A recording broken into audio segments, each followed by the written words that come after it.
cashless by partnering with MasterCard, American Express and Visa. And I'm joined in studio by a gentleman. This time around he's holding a different title at MasterCard. But just to paint the clearer picture of a cashless system in the Kenya, that is James Renaina from MasterCard Worldwide now. I understand it will be rebranded to just MasterCard. That's right. James, what is the opportunity, especially for people in the banking sector, of a cashless economy, if you like? Okay, thank you very much, Bonnie. It's great to be here. We have, at MasterCard, obviously one of our key thrusts is looking at a world beyond cash. Right. And if you look at some of the very, I think, innovative executions that we've put in the marketplace more recently, what we're trying to do is to help facilitate increase in commercial activity, especially at the retail level, by facilitating payments and facilitating payments digitally. Right. Cash is expensive. It doesn't look that way, but cash is expensive. How so? If you think, if you're a bank and you need to think about how it is that you're going to put and avail cash at ATMs at branches, and you think around the dynamics of deposits and withdrawals that are made at those points, there's considerable cost. Right. There's the cost of delivering the cash there or repatriating it. There's the cost around security.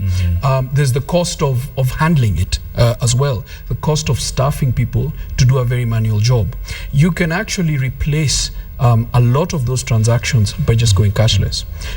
So some of the more recent things I think you would have seen in the media is, for instance, the launch of the Nakumatt Global Card. Right. Essentially, what our partner Nakumatt is envisioning is providing a first-class customer experience where customers walk in and not only get the benefit of a loyalty program, but also get the benefit of paying electronically. Right. It saves up on queue times, and it also, through this particular proposition, because it's MasterCard branded, allows the customer not only to pay within a Nakumatt environment, but to pay outside of one as well. James, this is a concept that is really swanky, if you like. And you're talking about Nakumatt, and right now, the people at the bottom of the pyramid have access to banks. They're in the banking sector. That's right. Banks have actually grown because of this part of population. Absolutely. What is there for them, and how do you encourage them to get into a cashless system where they're used to handling money because of the Kadogo economy, as it were? Absolutely. I think that's an excellent point.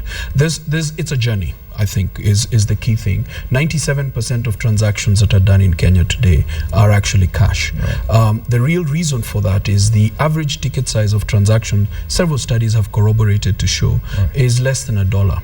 So what needs to happen is the digitization process needs to filter down, and that's a journey that we are on. I think by, first of all, partnering, if you think about the Nakumatt proposition, they are the largest merchant by value and by volume in Eastern Central Africa. So it's a great place to start by getting their customer base, which is very divergent, sort of into the electronic kind of payment space. But there are a whole lot of other initiatives that are happening.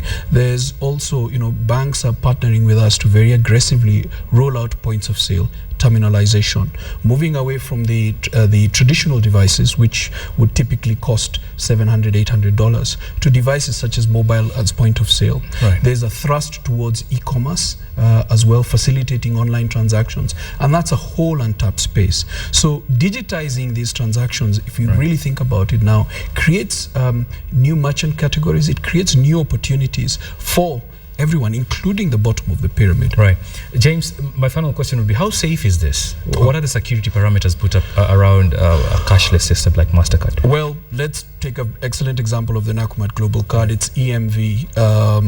It's actually an EMV card already. That's the highest state of. But we're moving to chip or we're magstripe. So exactly my point. This is chip enabled. It's EMV enabled. So in terms of just the security features that have been incorporated within it to facilitate safe electronic transactions, that is a gold standard. So what you'll find is, with a lot of the initiatives that we're rolling out, initially the card is going to be the form factor.